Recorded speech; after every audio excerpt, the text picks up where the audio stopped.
नमस्कार प्यारे विद्यार्थियों। कौटिल्य क्लासेज में आपका हार्दिक स्वागत है। आपका हार्दिक अभिनंदन है। और आप इस लाइव सेशन के साथ ठीक से जुड़ गए होंगे। आप मुझे कमेंट करके बता दीजिए कि लाइव सेशन आपके लिए प्रारंभ हो चुका है। और इस लाइव सेशन के अंतर्गत आज हम करने वाले हैं सिंक्रोनस मोटर से संबंधित सवाल। तो बड़े ध्यान से देखना है। इसमें जितने भी बेसिक टाइप से सवाल हैं उन सवालों को भी हल करेंगे। कुछ सवाल जो ऐसे होते हैं वाइंडिंग से संबंधित हैं उनको भी हम इसके अंतर्गत देखेंगे।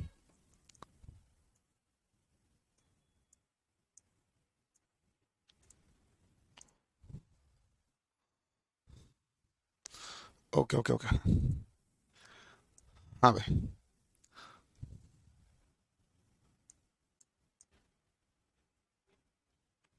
अब लाइव जुड़ जाइए। आज के सवालों का सिलसिला हम शुरू करते हैं। और इस समय हम मोटर के बारे में और इन सब के बारे में आराम से A to Z चीज़ों के बारे में अध्ययन करते हैं। ठीक है। आज के सवाल में सबसे पहला क्वेश्चन हमारे सामने जो प्रकट है वो ये है कि मोटर की जो आवृत्ति है वो आवृत्ति है 50 हर्ट्ज। आवृत्ति कितनी है? 50 हर्ट्ज। मोटर की जो चाल है वो चाल कितनी है? 500 आरपीएम। पूछा है कि कितने पोल की आवश्यकता होगी। पोल ज्ञात करना तो सूत्र हमारे पास क्या होता है भाई? 120 गुणा एफ बटा पी, सॉरी 120 गुणा एफ बटा एन। 120 गुणा एफ कितना है? 50 बटा क्या है? एन कितना है? 500। जीरो से जीरो कैंसिल, 50 से 50 गया, कुल मिला के बचा क्या है? 12। 12 पोल। कौन सा ऑप्शन करेक्ट है? तो आप देखेंगे बी ऑप्शन आपका करेक्ट है। कौन सा ऑप्शन करेक्ट है? B option.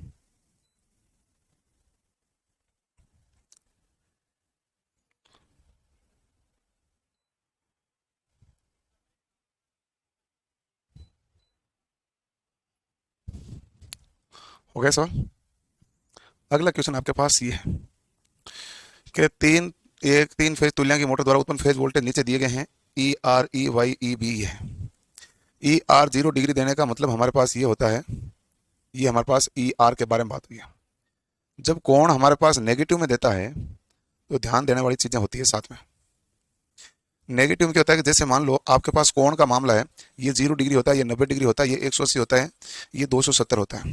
तो आप देखते हैं इधर कोण जाता है तो क्या होता है भाई? पॉजिटिव होता है। और इधर कोण जाता है तो क्लॉकवाइज की तरफ जाता है तो कोण क्या होता है? नेगेटिव होता है। और इस सवाल में इन्होंने कहा ई आर है, ई वाई है जो माइनस का 120 डिग्री है। माइनस का 120 डिग्री मतलब इधर ही हुआ। यह हमारे पास क्या आ जाएगा भाई? E Y. फिर ई बी है जो प्लस का 120 डिग्री है, तो प्लस का 120 डिग्री इधर आ जाएगा। प्लस का 120 डिग्री के तो यह माइनस का 240 डिग्री भी होता है। आप इसे 200 एंगल माइनस 240 डिग्री भी लिख सकते हैं। ये हमारे पास पूरा केस बना। जब ये केस बना तो इसको इस प्रकार पढ़ा जाता है। तो बताओ हमारे पास कौन सा क्रम है भाई? तो आप कहेंगे आर वाई और बी, ये क्रम है कि नहीं? बिल्कुल है। आर वाई बी कौन सा करेक्ट हो गया भाई? तो आप कहेंगे डी ऑप्शन।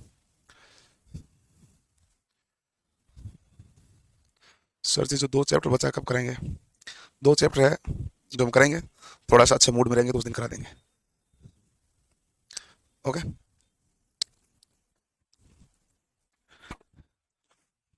ठीक है। अगला सवाल हमारे पास नेक्स्ट है। 50 हर्ट्ज वाली सिंक्रोनस मोटर 600 आरपीएम पर गति करती है। रोटर पर सेलिएंट ध्रुवों की संख्या क्या है? क्या पूछा भाई? पोल की संख्या पूछी है। पोल की संख्या तो आप बता ही सकते हैं, क्योंकि पोल पी बराबर क्या होगा? 120 गुणा एफ बटा एन, यही होता है। तो पी बराबर 120 इंटू एफ कितना है भाई? 50 बटा एन कितना है? 60। सर 600। जीरो से जीरो, 60 से काटा तो 2 बार, 5 इंटू 2 कितना आ गया भाई? तो आप कहेंगे 5 इंटू 2 हो गए 10। तो बताइए पोल की संख्या कितनी आएगी? पोल की संख्या आएगी 10। पोल की संख्या कितनी आएगी? 10। अगला क्वेश्चन है हमारे पास 6 पोल 60 हर्ट्ज 3 फेज प्रेरण मोटर की तुल्यकालिक गति कितनी होगी? यानी कि आपको पूछा सिंक्रोनस गति, तुल्यकालिक गति पूछा तो गति तो एन होता है। एन बराबर 120 गुणा एफ बटा पी होता है। एन बराबर क्या होता है? 120 गुणा एफ बटा पी। तो ये 120 है, एफ आवृत्ति है 60 बटा पी पोल की संख्या 6। 6 से काटा तो आ गया 10। 120 इंटू 10 कितना हो गया भाई? तो आप कहेंगे सर ये 1200 आरपीएम आ गया। कितने आरपीएम आ गया भाई? 1200 आरपीएम आ गया। तो ये हमारे पास हो गया 1200 आरपीएम। ओके जी। इसके बाद अगले सवाल हमारे पास है एक 4 पोल सिंक्रोनस अल्टरनेटर की सापेक्ष परिक्रमा पूरी करता है तो कितना इलेक्ट्रिकल डिग्री को पार करता है? इलेक्ट्रिकल डिग्री को हम कहते हैं विद्युत डिग्री। इलेक्ट्रिकल डिग्री को हम क्या कहते हैं? विद्युत डिग्री। विद्युत डिग्री हमारे पास होती क्या है? विद्युत डिग्री होती है पोल बटा 2 गुणा यांत्रिक डिग्री। पोल बटा 2 गुणा यांत्रिक डिग्री। पोल बटा 2 है तो पी कितना मान है भाई? 4 बटा 2 इंटू यांत्रिक डिग्री कितना है भाई? 360। 4 बटा 2 बराबर क्या होता है? तो 4 बटा 2 बराबर होता है 2, तो 2 गुणा 360 है बराबर 720 डिग्री है। 720 डिग्री है, जो सी ऑप्शन आपका करेक्ट है। कौन सा ऑप्शन करेक्ट है? सी ऑप्शन करेक्ट है। हो गया भाई? आराम से सवाल देखो, सब सवाल हो जाते हैं।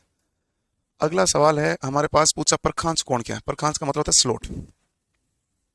स्लोट एंगल का फॉर्मूला है भाई 180 डिग्री बटा स्लोट प्रति पोल, यानी स्लोट प्रति पोल, स्लोट पर पोल। मैं हिंदी में लिख देता हूं, स्लोट प्रति पोल।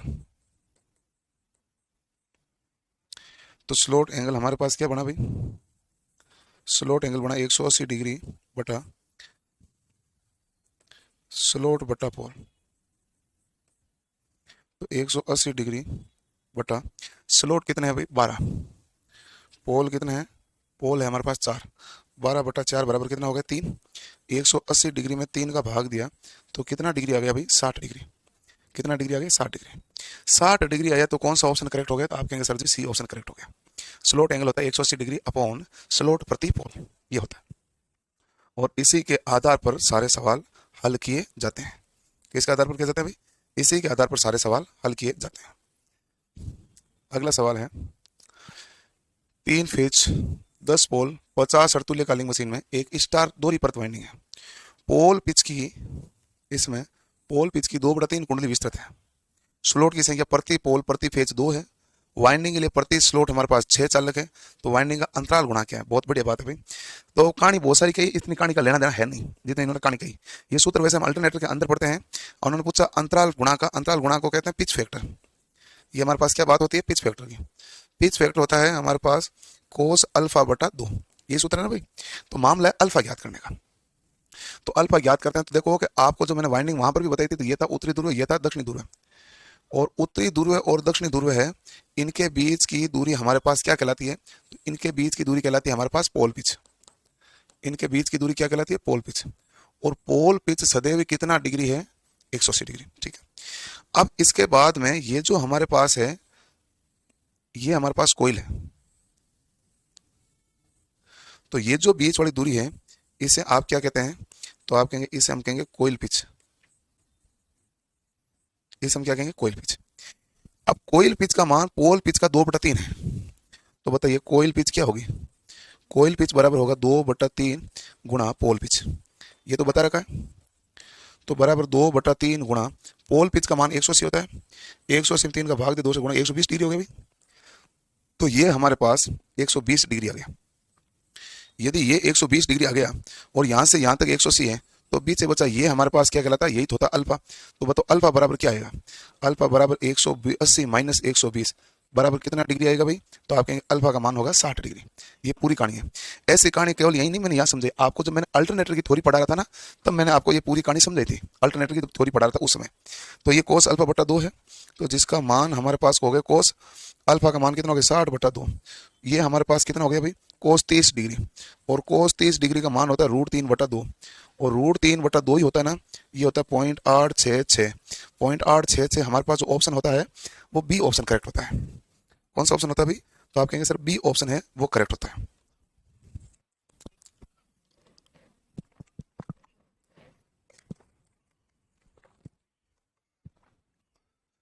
ओके। अगला सवाल, किसी सिंक्रोनस जनरेटर से पांचवा हार्मोनिक्स वोल्टेज घटाने के लिए कोइल में कितने डिग्री का शॉर्ट पिच होना चाहिए? हार्मोनिक्स घटा कौन सा रहे हो? पांचवा। तो पांचवा हार्मोनिक्स घटा रहे हो तो पांचवा हार्मोनिक गुणा हमारे पास शॉर्ट पिच वाइंडिंग के दो या कोण विस्थापन के दो, विस्थापन कोण के दो, ये बराबर हमारे पास टोटल कितना होता है? 180 डिग्री। तो कोण का विस्थापन आएगा कितना? तो आप कहेंगे कोण का विस्थापन हो जाएगा 180/5। 180/5 बराबर कितने डिग्री आ गया? तो आप कहेंगे 36 डिग्री हो गया। कितने डिग्री विस्थापन आ गया? 36 डिग्री का।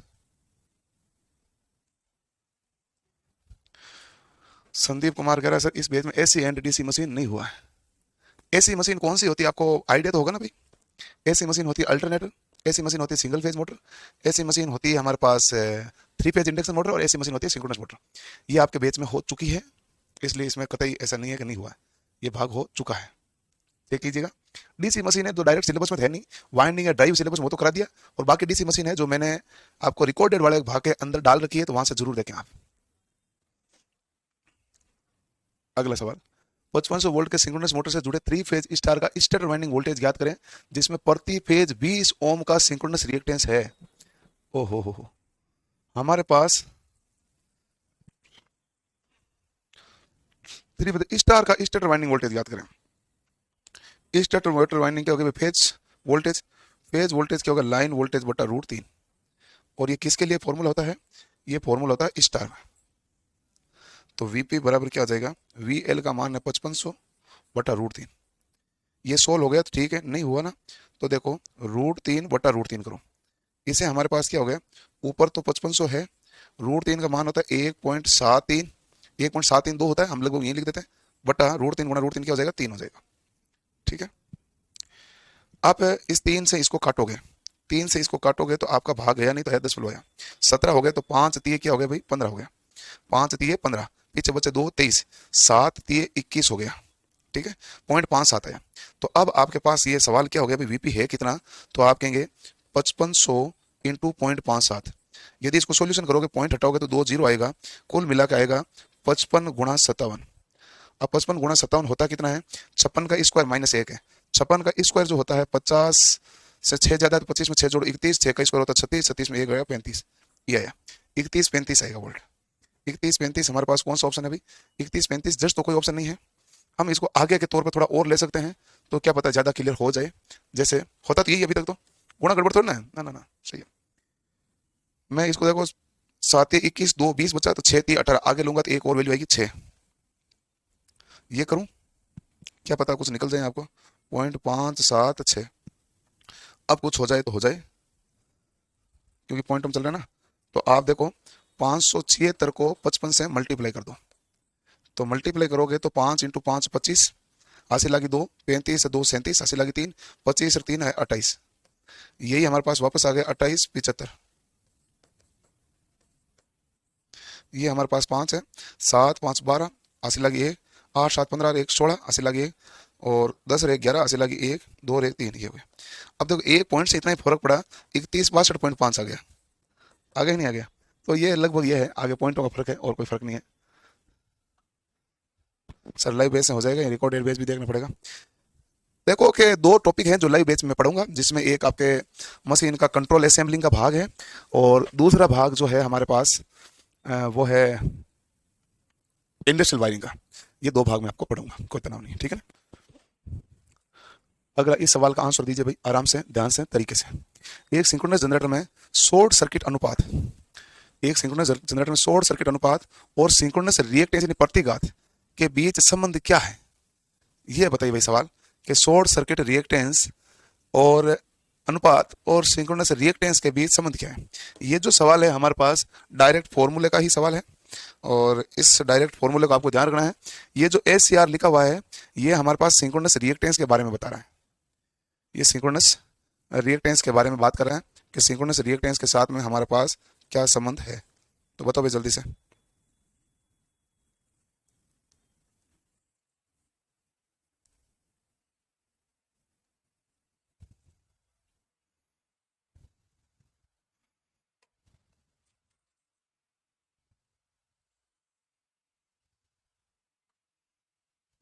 सी ऑप्शन करेक्ट है, सी ऑप्शन ही है। ये हमारे पास शॉर्ट सर्किट अनुपात है जो रिएक्टेंस के क्या होता है? व्युत्क्रमानुपाती होता है। ये हमारे पास व्युत्क्रमानुपाती है। अगला हमारे पास ये लास्ट सवाल है, ये सवाल काफी अच्छा है। और 6 पोल वाली एक तुल्यकालिक मोटर 200 400 वोल्ट 50 हर्ट्ज की आपूर्ति द्वारा संचालित है। तो 0.8 के अग्रगामी शक्ति गुणांक पर 100 एम्पीयर की लाइन धारा लेते हानियों को नगण्य मानते हुए मोटर में टॉर्क ज्ञात कीजिए। टॉर्क जो होता है ना, इसका फॉर्मूला होता है पावर अपॉन ओमेगा। ओमेगा हमारे पास होता है कोणीय वेग। ओमेगा हमारे पास क्या है? कोणीय वेग है। तो कोणीय वेग हमारे पास क्या है? ओमेगा। ये हमारे पास होता है 2 पाई एफ कह दो या 2 पाई एन कह दो। एन हमारे पास किस में होती है? आरपीएम में। सॉरी, आरपीएस में होना चाहिए। अब ये आरपीएस में नहीं होकर आरपीएम में दिया होता है, तब हमारे पास क्या करना पड़ता है कि ओमेगा को 2 पाई एन बटा क्या कर देते हैं? 60। इससे हमारे पास प्रति सेकंड में कोणीय वेग ज्ञात होता है, और प्रति सेकंड में कोणीय वेग ज्ञात करने के लिए हमें ये करना पड़ता है। ओके। पावर का फॉर्मूला तो हमारे पास वही होता है, √3 VI कोस फाई, यही है, और √3 VI कोस फाई। ठीक है। और हमारे पास जो इसका है फॉर्मूला ओमेगा का, तो क्या लिखा भाई? 2 पाई अपॉन 60 इंटू कितना है? इंटू एन है। एन जो आरपीएम में लेंगे तो सूत्र क्या होता है भाई? एन की जगह 120 गुणा एफ बटा पी। ये हो गया। ठीक है। अब आप इसको काटोगे तो इसको काटोगे तो कितनी बार गए? 2 बार। तो टॉर्क बराबर क्या आएगा? √3 है। ठीक है। इंटू वी, वोल्ट कितना है? 400। इंटू धारा कितनी है? 100। इंटू पावर फैक्टर हमारे पास 0.8 अग्रगामी है, तो 0 पॉइंट कितना हो गया? 8 बटा 2 पाई गुणा 2 गुणा आवृत्ति कितनी दी हुई है? 50 हर्ट्ज। और पोल की संख्या कितनी है भाई? 6 पोल है। पोल की संख्या कितनी है? 6। तो 2 से काटा तो कितना आ गया भाई? 3 आ गया। पॉइंट हटाया तो यहाँ क्या बन गया? 10। ठीक है।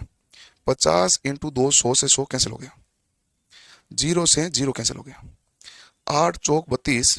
तो टॉर्क बराबर हमारे पास क्या है कि √3 गुणा 40 गुणा 8 गुणा 3 ऊपर चला गया, बट्टा नीचे क्या बचा? पाई। ठीक है।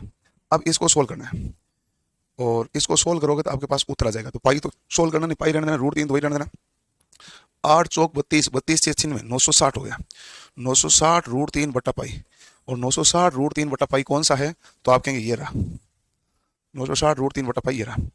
अब देखो भाई इंपॉर्टेंट बात सबसे पहले कि ये रही हमारे पास, जिस बुक से सॉल्यूशन करवा रहे हैं पूरा, ये हमारे पास है इलेक्ट्रिकल की न्यूमेरिकल बुक। इसके अंतर्गत मैंने आपको जो आज क्लास सेशन शुरू किया था ना, तब हमने यहाँ अल्टरनेटर से शुरू किया था, यहाँ से हमने सिंक्रोनस मोटर तक हम आ गए हैं। इसके बाद में एक पीएमएमसी के सवाल हैं, सुग्राहिता के, वाट मीटर के, ऊर्जा मीटर के, और त्रुटि आधारित है। ये जितने भी मैंने नाम लिए हैं अभी अभी, ये सारी जो बात है ये विद्युत मापक यंत्र में। विद्युत मापक यंत्र सीधे रूप से अपने सिलेबस के अंदर शामिल ही नहीं है, इसलिए फिर भी इसके आप पढ़ना चाहो तो थ्योरी पढ़ना चाहिए, न्यूमेरिकल तो नहीं करना चाहिए, इतना कहाँ जरूरत पड़ेगी।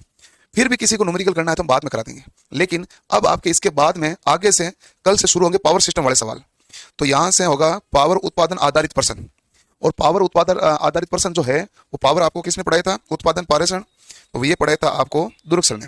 तो यहाँ से आपको प्रश्न करेंगे दुर्ग सर, जो सोल्व करेंगे।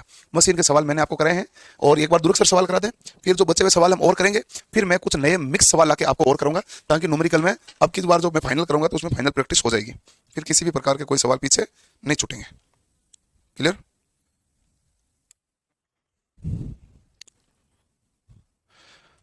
ठीक है जी, तो कोई तनाव नहीं है, अगली क्लास में मिलेंगे, और इन चीज़ों को आप ध्यान से पढ़ लेना भाई। और एक है ना, अभी 8 बजे आ गया है आपके टेलीग्राम पर टेस्ट, तो उस टेस्ट को डाउनलोड करो, उस टेस्ट को दो। मैं यूट्यूब पर शाम को 7 बजे करूंगा सॉल्यूशन, और टेस्ट आपको देना अनिवार्य है। यदि टेस्ट नहीं दोगे तो मामला हो जाएगा गड़बड़। मैं डेली टेस्ट का सॉल्यूशन करूंगा, और टेलीग्राम पर डेली टेस्ट आएगा, तो आपको जरूर टेलीग्राम पे जाके टेस्ट देना चाहिए। ठीक है भाई? टेस्ट नहीं दोगे तो मामला क्या रहेगा? मामला रहेगा गड़बड़। ओके जी, तो मिलते हैं नेक्स्ट सेशन में। धन्यवाद, थैंक यू।